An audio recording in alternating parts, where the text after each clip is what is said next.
सुमित्रा अपनी बहू को आवाज देती है। अरे बहू, देख मेरा भाई आया है, जरा उसके लिए चाय नाश्ता तो लेती आ। क्या दीदी, चाय नाश्ते से क्या होगा, खाना मंगाओ खाना। अच्छा ठीक है, मंगाती हूँ। तभी सुमित्रा की बहू तारा हाथ में पर्स लिए बाहर आती है। मम्मी जी, मैं मार्केट जा रही हूँ, मेरी सहेलियाँ बाहर मेरा इंतजार कर रही हैं। मामा जी को खाना आप दे दीजिएगा, मुझे ना देर हो रही है। और सुमित्रा वहाँ से चली जाती है। ये देख कल्लू लाल सुमित्रा से कहता है, ये क्या दीदी, तुम्हारी बहू तो बहुत अकड़ू है। कोई बहू अपनी सास से ऐसे बात करती है क्या?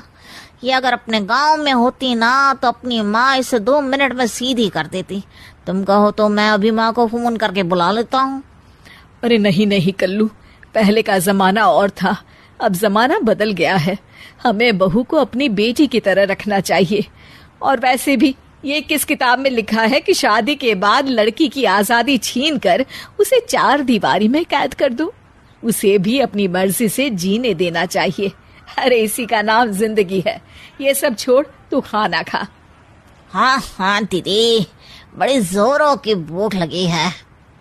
अगले दिन, ये देखिए मम्मी जी, कल मैं मार्केट से अपने लिए साड़ी लेकर आई हूँ। मैं आपके लिए भी साड़ी ले रही थी, लेकिन मुझे कोई साड़ी पसंद ही नहीं आई। अच्छा, मैं ऑफिस के लिए निकल रही हूँ, मुझे देर हो रही है। ये कहकर तारा वहां से चली जाती है। तारा की जाती ही अरे दीदी, तुम्हारी बहू तो दिन दहाड़े तुमसे झूठ भी बोलती है। सिर्फ अपने लिए साड़ी लेकर आई है। क्या बाजार की दूसरी सभी दुकानें बंद हो गई थी? देखो तो कैसा बहाना करके चली गई। राम कसम दीदी, देख लेना, ऐसी बहुएं ज्यादा दिन अपनी सास से निभा नहीं पाती। ये तो तुम्हें घर से निकाल कर रहेगी दीदी। अरे तू कुछ ज्यादा ही चिंता कर रहा है मेरी। ऐसी कोई बात नहीं है, मेरी बहू मेरा बहुत ख्याल रखती है। सुमित्रा अपने कमरे में चली जाती है। अरे 2 दिन हो गए इस घर में, लेकिन कुछ मजा नहीं आ रहा। मेरी दीदी तो अपनी बहू से बिल्कुल नहीं लड़ती, लेकिन मैं भी हार नहीं मानूंगा। उसी शाम तारा डाइनिंग टेबल पर सबके लिए खाना रख के किचन में रोटियां लेने चली जाती है। अब इस खाने का जरा स्वाद बढ़ाया जाए। कल्लू लाल खाने में कुछ कंकड़ मिला देता है। अब इस खाने को खा के मेरी दीदी अपनी बहू की अच्छी खबर लेगी और मुझे आज सास बहू के झगड़े का लाइव एपिसोड देखने को मिलेगा। थोड़ी देर के बाद घर के सभी लोग खाना खाने लगते हैं। ओह, मेरे खाने में कंकड़ आ गया। अरे बहू, आज तुमने कैसा खाना बनाया है? पता नहीं पापा जी, मैंने तो रोज की तरह ही खाना बनाया है। पता नहीं आज क्या हो गया। अरे कोई बात नहीं बहू, अब तू जानबूझकर ऐसा खाना तो बनाएगी नहीं। मैं तो कहती हूँ इसी बहाने आज बाहर से खाना मंगवा लेते हैं। बहू, क्या कहते हैं उसे जो घर खाना पहुँचाते हैं?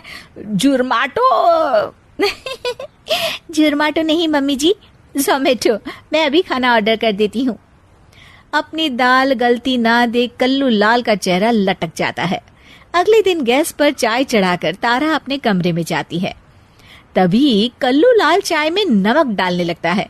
तारा ये सब देख लेती है और फौरन मोबाइल में वीडियो बनाकर अपनी सास को दिखा देती है। अरे ये कल्लू तो अभी तक नहीं सुधरा। मुझे तो लगता है मामा जी जानबूझकर हमें परेशान कर रहे हैं। हाँ, ये बात तो है। मैं देख रही हूँ जब से ये कल्लू आया है, हमेशा हम दोनों के बीच आग लगाने की कोशिश करते रहता है। इसे इस घर से भागना ही पड़ेगा, लेकिन जबरदस्ती भी तो निकाल नहीं सकते। आखिर भाई है मेरा। अब चिंता मत करिए माँ जी, मेरे पास एक बहुत बढ़िया आइडिया है। अगले दिन सुबह सुबह दोनों सास बहू आपस में लड़ने लगती हैं और तारा बैग उठाकर अपने मायके चली जाती है। ये देख कल्लू लाल खुशी से नाचने लगता है। लेकिन जिस तरह बिना पेट्रोल के गाड़ी नहीं चलती, ठीक उसी तरह बिना बहू के घर भी नहीं चल सकता। अरे कल्लू, देखता नहीं हॉल में कितनी धूल जमी है? बहू तो है नहीं घर में, इसलिए तू हॉल में पोछा लगा दे। कल्लू लाल हिचकिचाते हुए कहता है, जीजा जी, अब मैं हॉल में पोछा लगाते हुए अच्छा लगूंगा क्या? अरे तुझे किस बात की शर्म? लल्लू लाल की दुकान पर दिन भर झूठे बर्तन धोता था, भूल गया क्या? चल फटाफट हॉल को चमका दे। मजबूरी में कल्लू लाल को फर्श पर पोछा लगाना पड़ता है।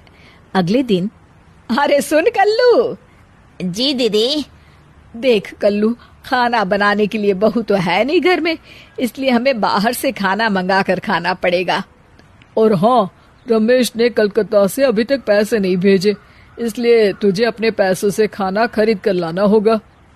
कल्लू लाल जोश में आकर हाँ तो कर देता है, लेकिन कुछ दिनों बाद, अरे ये क्या, मेरे इतने सारे पैसे खर्च हो गए, ऊपर से मैं इस घर का रामू काका बन गया हूँ।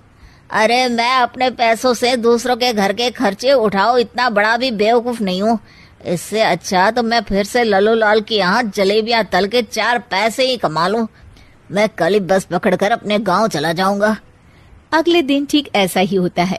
कल्लू लाल बस पकड़कर सीधा अपने गांव निकल जाता है और उसके जाते ही तारा वापस आ जाती है और सभी मजे से रहने लगते हैं।